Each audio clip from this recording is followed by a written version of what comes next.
Salut! On se retrouve, on est le 16 octobre voilà. Et on est sur le parking, je sais plus lequel. Champ de Mars, petit Champ de Mars, un truc comme ça. À l'Épinal. Et donc là on va se diriger vers la basilique, j'imagine, ouais, pour faire un premier tour des chapiteaux et voir qui est-ce qu'on peut croiser pour des signatures. Les sacs sont pleins de livres à signer et j'ai prévu quelques achats. Donc j'ai emmené ma carte bleue et elle va chauffer aujourd'hui. Let's go! C'est parti! On est parti!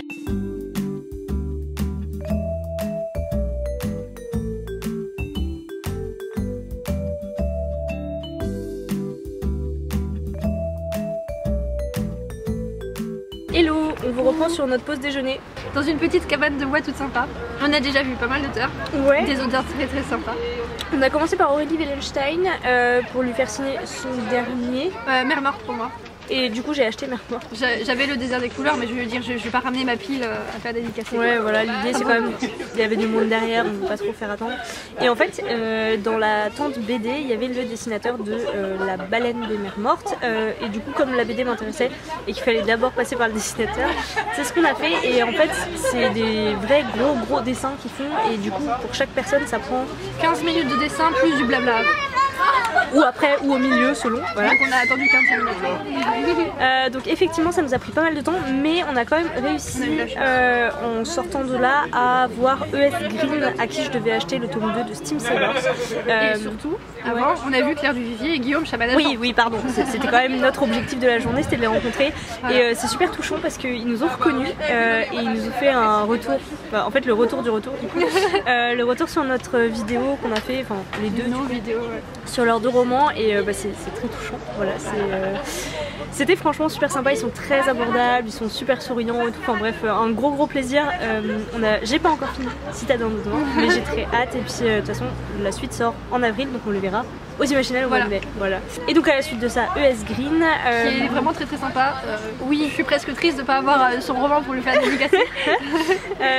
Ouais, vraiment nice. Et du coup on cherchait Girobin en fait, enfin ouais c'est ça, Girobin pour Les Princes du Feu. On vous a déjà parlé de ce livre puisque elle nous avait demandé d'être des bêta lectrices pour l'avis en 4ème de couverture. Donc, si jamais vous retournez votre livre, c'est nous derrière. Et du coup je voulais un exemplaire puisqu'on en a un et j'aurais juste voulu en avoir un, enfin qu'on en ait deux en fait, un chacun. Et du coup on l'a pas trouvé. Donc c'est la quête après pique-nique. La quête post-pique-nique. Et je voulais aussi voir Estelle Faye parce que j'adore ce qu'elle écrit. Notamment je voulais son dernier qui me fait très envie, L'Arpenteuse de rêve, mais il n'y a plus de stock. Je suis arrivée, c'était le dernier. Donc c'est un peu tristoun. Et elle était un peu speed. Ils ont tous un programme super chargé. Ouais, elle venait d'enchaîner. Je me suis dit tiens ça y est, il n'y a plus personne, on peut y aller. Mais en fait bon, c'est juste qu'il fallait qu'elle s'en aille. Mais voilà, en plus il n'y a plus L'Arpenteuse de rêve. Donc je sais pas, est-ce que je vais essayer de le trouver ailleurs et revenir. Ça je pense que ça dépendra beaucoup du planning de cet après-midi qui pour nous aussi est un petit peu chargé. Et toi t'as pas vu d'exposants? Non, j'ai pas encore vu les expos. J'aurais bien aimé voir des artisans parce que c'est ce qu'il y avait il y a 2 ans et j'avais beaucoup aimé. Et là pour l'instant j'ai rien vu. Je sais pas, on a fait un tour vraiment très rapide, on a loupé plein de choses, c'est sûr. Donc voilà pour le petit point intermédiaire on va dire. On va finir notre pique-nique et puis ma foi il va être l'heure de se diriger vers la remise du prix. Ouais. Et j'ai très hâte de connaître le gagnant l'année prochaine et les 80 sélectionnés pour le prix 2022. Tu le sauras pas aujourd'hui les 80. C'est pas vrai. Si. C'est genre dans 2 jours ou un truc comme ça. Je me sens flouée. C'est juste les gagnants. Bon bah juste le gagnant, c'est déjà pas mal. Bon allez, à tout. J'espère que vous êtes régalés à lire les livres des 5 auteurs en compétition. Vraiment, merci d'avoir soutenu Mer morte. On en a beaucoup parlé. Le PLIB, c'est vraiment un prix en sens qui monte, qui est très important aussi pour nous les auteurs, parce que moi je vois vraiment la différence à partir du Dieu oiseau. Je sens quand même que ça monte, parce que le Dieu oiseau était finaliste du PLIB 2019. Après on a eu Mer morte en 2020 et en fait les gens en parlent beaucoup.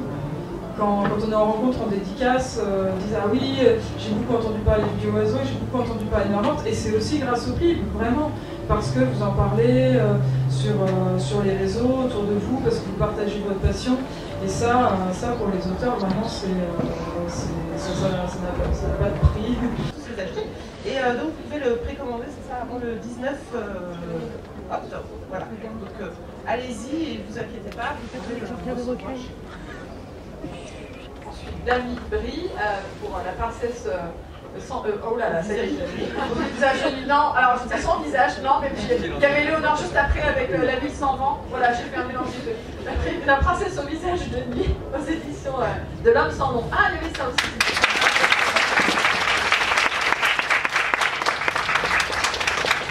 J'ai une très mauvaise mémoire. Donc, Éléonore de Villepoix avec La ville sans vent aux éditions Hachette.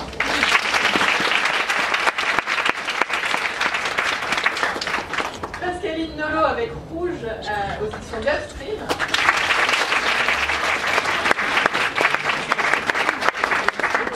Et Ellie S. Green avec Steve Sailors aux éditions Gulfstream.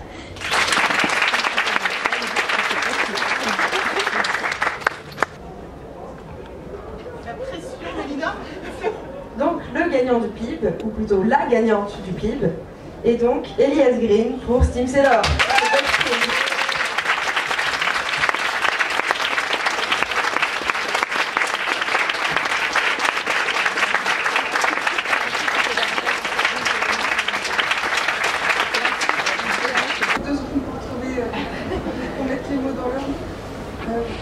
Merci énormément à tout le monde et tous les gelés, y compris ceux qui ont eu le bon goût de votre finaliste, parce que Moi non plus, je vois rien.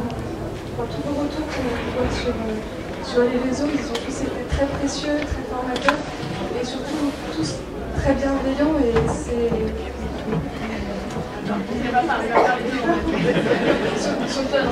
Surtout, je vais le faire tomber. Alors, c'est très lourd. Oui, donc c'était surtout, ce qui m'a beaucoup marqué, c'est la bienveillance de ce prix, de vos retours.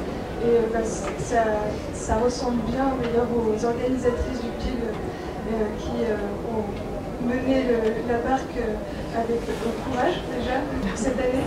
Et puis brio et moi, ma petite première interview, j'étais avec Céline qui a eu la patience de m'appeler avant pour m'apprendre comment on fait, m'expliquer comment on fait.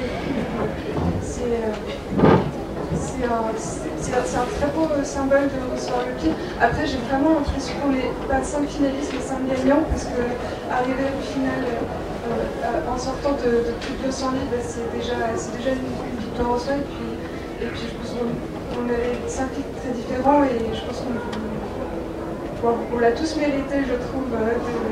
Je partage un peu des goûts et vraiment positif. J'ai pas encore lu le recueil parce que je suis arrivée après la bataille et en rupture de stock. J'ai mon petit flyer pour le commander. Je suis passée chez Cinex. Et j'aurais certainement encore mille choses à vous dire, mille merci surtout. Et puis je vais, grâce à vous, grâce à ces encouragements, le bébé auteur que je suis va continuer sur sa lancée et j'espère vous donner raison par la suite aussi et continuer à vous enquêter des histoires que j'ai eu un énorme plaisir à vous raconter à travers Steve Sailors. Merci énormément pour tout. Hello. Hello. Alors on a fait les tours de dernière dédicace. On en était à Steve Sailors, Ellie S. Green. Oui. Oui. Ensuite il y a eu la remise. On va vous en parler après. Et qui c'est qu'on a vu? Moi j'ai vu Thomas Durand, on est retourné voir Claire Duvilliers et on a fini en tout dernier, si j'oublie personne, par Estelle Faye. Voilà. Et on a profité, j'ai profité de la remise du prix pour faire dédicacer Éléonore de Villepoix, donc la vie. Oui. Voilà. Et on a pu bien discuter avec elle et ça c'était franchement très sympa. Chouette, ouais. Ce que je vois déjà dans ce salon et ce qui est hyper touchant, c'est que tous les auteurs qu'on a rencontrés savaient qui on était et c'est dingue quand même de se dire que d'une certaine façon ils nous ont touchés grâce à leurs livres et nous on leur a touchés, on leur a touché on les a touchés par ce qu'on a pu dire, faire comme retour et eux ils nous ont fait un retour qui nous a touchés et ainsi de suite. C'est vraiment un cercle que je trouve très positif. Alors et très vertueux. Petite, oui. Elle a quand même réussi à avoir le dernier tome, dernier tome en vente sur tous Épinal. Surtout Épinal, de l'Arpenteuse de rêve. On Pour a, le faire dédicacer. c'est ça. On avait, on a nos compagnons qui nous ont accompagnés. Waouh, voilà, génial. Et qu'on avait laissé et on a appelé une librairie toutes les deux qu'il n'y avait pas. On pensait que c'était vraiment fini, qu'il n'y avait plus d'espoir et ils ont réussi à nous dégoter le dernier exemplaire de tout Épinal, je pense. Et du coup, je suis trop ravie. Du coup, bilan du PLIB aussi parce que ça va avec. Je commence à avoir mal au bras. Ouais, vas-y. Le chapiteau est top. Mais bon, ça, c'est pas Ouais, le le truc qui Magic compte le Mirror, plus. ouais. Ah oui, c'est vrai, je me trompe à chaque fois. Pour moi, le chapiteau, c'est la même chose. Le trophée a été remis à Mère Morte, enfin Aurélie Wallenstein, Ouais. de l'année dernière à cause du Covid qui n'avait pas pu avoir lieu et tout. Du Et coup, surtout- je lui ai fait dédicacer. Enfin, du coup, on a revu Aurélie, On a revu on a Aurélie rediscuté avec elle pour lui faire dédicacer la BD et Mère Morte. Voilà, de mon côté en tout cas. Et effectivement, c'était la remise du prix, du prix de 2021. Et on a appris le Ouais. gagnant. Et Il s'agit de Steve Ouais. Seller. Et alors, je suis trop contente pour elle. Parce qu'elle est super touchante, on a pas Ouais, mal ouais. discuté avec elle aussi et c'était trop touchant. Et en même temps, aucune de nous deux du coup n'avait On avait voté voté pour pour Sim Sailor. Moi honnêtement, c'était une de mes hésitations. J'hésitais grandement entre La Ville sans vent et Steam Sailor. Finalement, j'ai voté pour La Ville sans vent. Maintenant, je suis quand même super contente. Alors, moi je suis pas triste, enfin elle mérite son prix, je suis contente que ça soit allé à elle plutôt qu'à d'autres romans dont je vous laisse deviner le nom. Mais en effet, mon hésitation, moi, c'était plutôt Rouge ou La Ville sans vent. Et au final, j'ai voté pour Rouge parce que, en fait, aucun des deux n'a un réel coup de cœur. La Ville sans vent, le tome 2 est un coup de cœur, mais c'est le tome 1 en question pour lequel on doit voter. Rouge, pareil, c'était un coup de cœur. Non, c'est des coups de cœur, mais pas des... Enfin, je savais pas comment les différencier. Et Rouge, j'ai beaucoup tout aimé, sauf un peu la narration qui est tout à fait voulue en fait. C'était pour le conte, le côté poétique, rime et tout. Mais c'est pas une narration que je trouve hyper fluide, hyper magnifique, quoi. Donc du coup, pour chacun des deux, j'avais un petit argument qui me disait est-ce que j'ai vraiment envie de voter pour lui. Au final, j'ai réussi à décider. J'ai voté pour Rouge avant de changer 10 fois d'avis. Je suis très contente d'avoir voté pour lui, mais voilà. Aucun de mes deux n'a gagné. Mais c'est pas grave parce que le prix est largement mérité et puis l'autrice est vraiment très très agréable, très sympathique. Et les 3 autrices, c'était des premiers romans. Oui, il y avait 4 autrices, un auteur. Il y en a 3 dont c'était des premiers romans quand même. Donc voilà, je pense que c'est une très belle édition cette année. Ouais. Et du coup, on a eu un avant-goût de l'édition 2022. Alors, Mélo faisant partie de l'équipe, elle a quand même les infos un peu en avance, voilà, mais elle me les cache, voilà, pour me laisser dans le suspense que je partage avec vous donc. Mais toutes les personnes présentes aux Imaginales lors de cette remise de prix ont eu en avant-première la liste des 80 sélectionnés. Donc je ne vous dirai rien. Mais voilà, la sélection est là aussi assez intéressante et ce nouveau système fait que pour l'instant, alors à voir ce qui va se déporter dans les 25, mais pour l'instant c'est vraiment homogène. SF, adulte, young adulte, jeunesse, fantasy, c'est vraiment sympa comme sélection donc j'ai hâte de m'y pencher un petit peu plus avant pour faire mon tri. Et moi je vais réfléchir à mes 25 pendant mes vacances. Sur ce, il fait très froid.